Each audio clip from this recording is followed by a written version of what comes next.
Ah, galerinha, internautas, peraltas, como estão? Tudo tranquilo? Estão conseguindo acessar a plataforma? Estão lendo os materiais de apoio?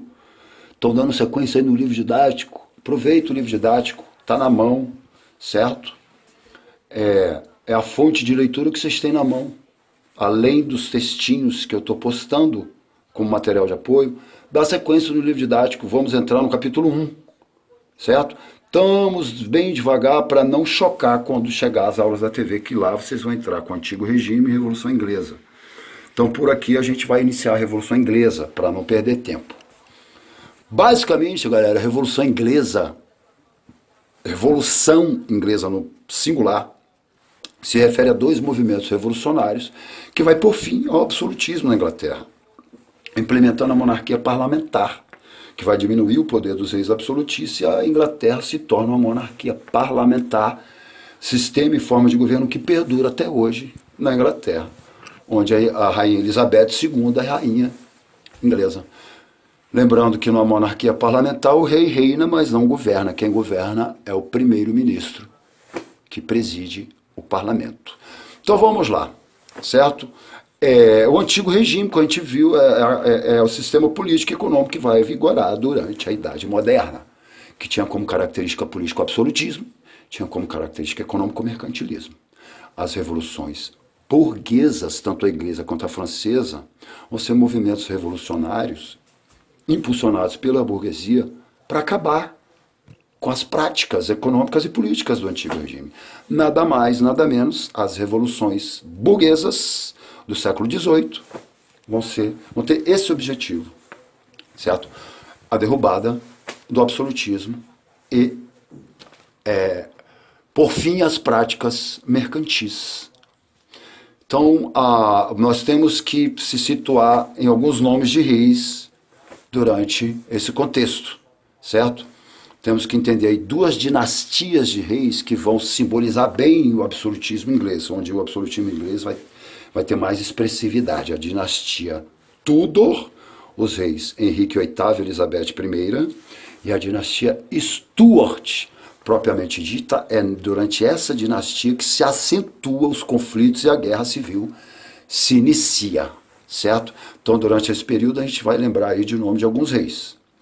Então, a dinastia Tudor, que vai governar a Inglaterra no final do século XV até o início do XVII, que tiveram como reis principais Henrique VIII e Elizabeth I, durante essa fase a Inglaterra se torna uma grande potência econômica, onde o rei Henrique VIII rompe com a Igreja Católica, cria a Igreja Anglicana, que se torna a religião oficial da monarquia inglesa, confisca as terras da Igreja, certo? E com a sua morte, Elizabeth I assume o trono e vai incentivar, inclusive, a pirataria no Oceano Atlântico, confiscando muitas mercadorias de navios espanhóis para enriquecer mais ainda os cofres ingleses. Aqueles filmes de pirata, podem perceber, a maioria são ingleses, que vai ter, inclusive, permissão real para essa pirataria, certo?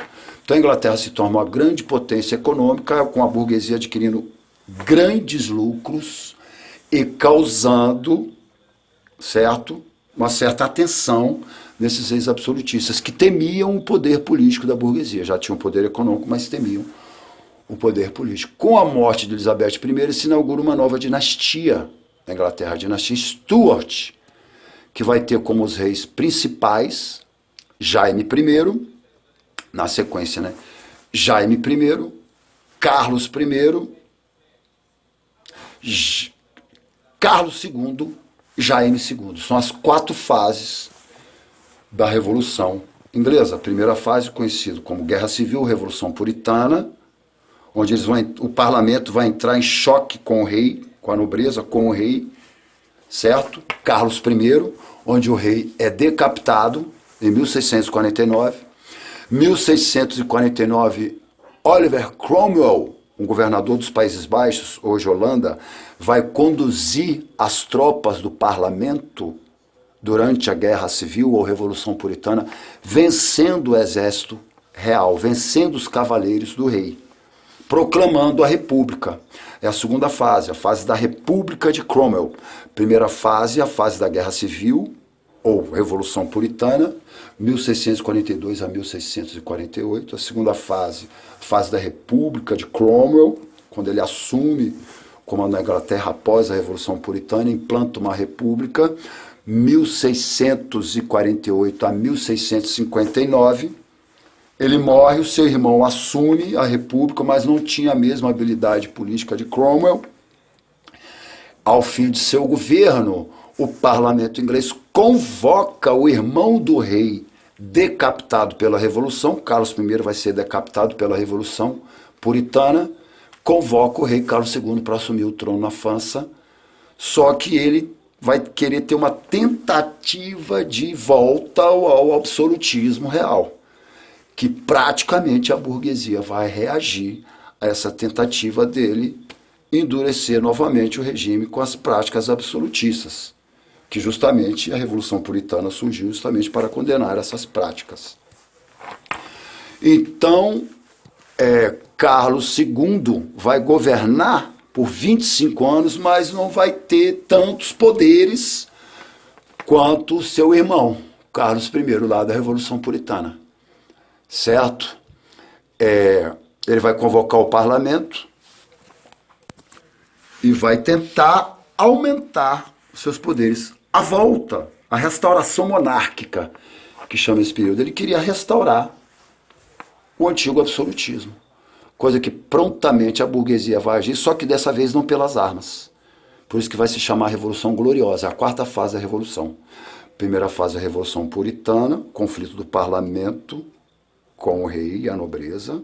Segunda fase, a fase da implantação da República de Cromwell, vence o conflito com a nobreza, implanta uma república, certo? Por falta de habilidade, o irmão que o sucedeu na república não fez um bom governo, então eles conclamam o rei, irmão do rei, guilhotinado, decapitado, melhor dizendo, vai ser o primeiro rei decapitado na Europa durante esse período. E essa fase se chama restauração monárquica. Então, com a queda de Carlos II, com o fim do seu reinado, assume Jaime II. Só que, com a sua tentativa de aumentar, de restaurar o absolutismo, a burguesia vai agir, só que dessa vez não com as armas. Vai bolar um plano com a filha de Jaime II, Mary Stuart, que era casada com Guilherme de Orange, certo?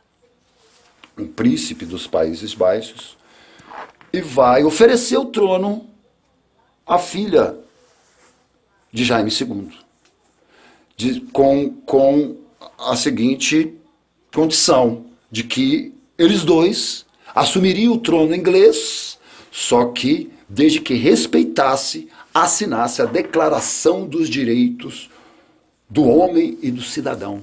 Declaração dos Direitos, Bill of Rights, 1689. Guilherme de Orange assina esse documento junto com Mary Stuart, e os dois assumem o trono inglês, ele com o nome de Guilherme III, ela com o nome de Maria II, vão assumir o reinado inglês, pondo fim ao absolutismo inglês, com a assinatura do Bill of Rights, a Declaração dos Direitos, documento que impedia, desautorizava o rei de aumentar impostos, convocar exércitos, prender pessoas sem a anuência do parlamento, sem o consentimento do parlamento. Melhor dizendo, o absolutismo cai e é implantada a monarquia parlamentar, onde o rei reina, mas quem governa de fato é o parlamento inglês. Sistema e forma de governo que ainda existe na Inglaterra nos tempos atuais. Dá uma lida no capítulo 1, certo? Para identificar bem esse contexto, dando uma revisãozinha rápida, parece confuso, mas não é.